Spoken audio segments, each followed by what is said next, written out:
In the past, you've heard me talk a lot about the importance of hitting our protein factor or our protein targets on a daily basis. And the main reason for that was for maintaining and enhancing our metabolism.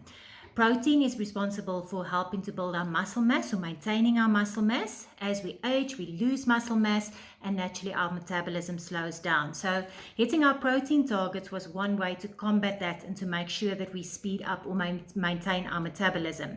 But let's quickly talk about the importance during the perimenopausal and menopausal phase of hitting those protein targets, because now some different reasons also come into play. So the more protein we've got, the better our mitochondria is going to function and the more mitochondria we're going to produce. So if you remember back from your high school biology class, mitochondria is those little structures within our cell that converts what we eat and the oxygen we breathe into energy. So it's our own little power plants in our cells.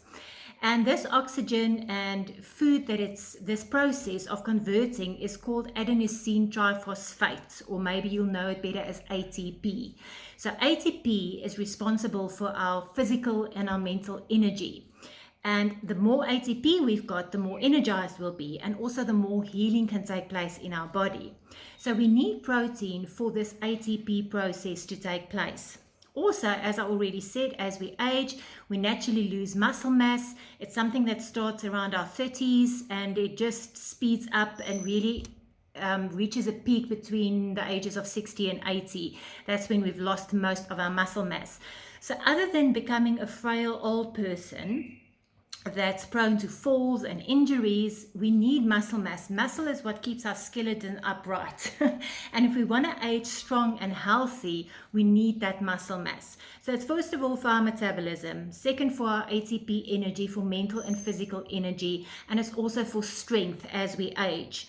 So what can we do to maintain this muscle mass or to improve our muscle mass? Two things mainly. First of all, what you don't use, you're going to lose. So if you're not using your muscle mass, your muscles, you're going to lose it. We have to use our muscle on a daily basis. And that's where resistance training comes in. And please don't think if you're a woman, you're going to bulk or you're going to look like the Hulk if you do some weight training. We need weight training to strengthen our muscles. So even if you start with a couple of minutes a day with some dumbbells, or even if you don't have dumbbells, take tins of food, take water bottles. If you're walking, walk with a weighted vest, walk with those ankle weight straps around your ankles, just for increased resistance. Things like swimming, it's the resistance in the water. If you don't like weight training, but there's lots of things that you can do to improve your resistance training. I always teach my clients, do find little nooks and crannies in the day where you can do this. Every time you go to the toilet, squat 5 times. Every time you brush your teeth, do some calf raises. While you run your bath water at night, do some dips for your triceps on the side of the bath. If you're in the shower, do some press-ups against the wall. So find these little moments during the day. You don't have to go to the gym for an hour, but find these little moments in the day to really make sure that you're working your muscles and putting some resistance against your muscles. So that's the first thing. We have to use our muscles. The second thing is we need enough protein.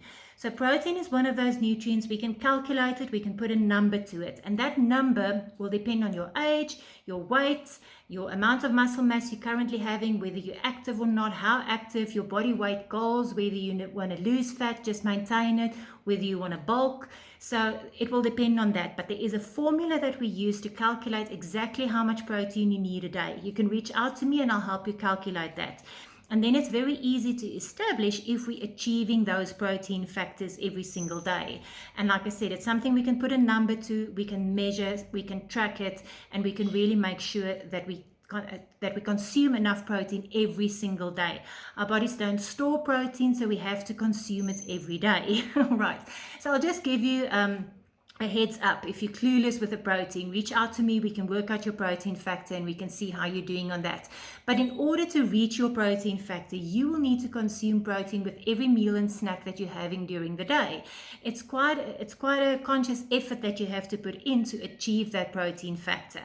So as I said, reach out to me. I'll help you calculated. I'll help you figure out what you're currently doing, and then we can put together a strategy to help you achieve that protein goal. But the sooner you get onto this, the better. And that's why I always tell women younger than 30, yes, you might not be perimenopausal, but don't scroll away. Listen and start to implement this, because the sooner you start these healthy habits and these nutritional habits in your life, the easier your transition to menopause will be. And it's not a habit that you're going to one day in your 30s wake up and say, okay, I must be perimenopausal, let me change all these things. Just start changing it as young as possible. Start with the intention as young as possible, and the transition is going to be so much easier.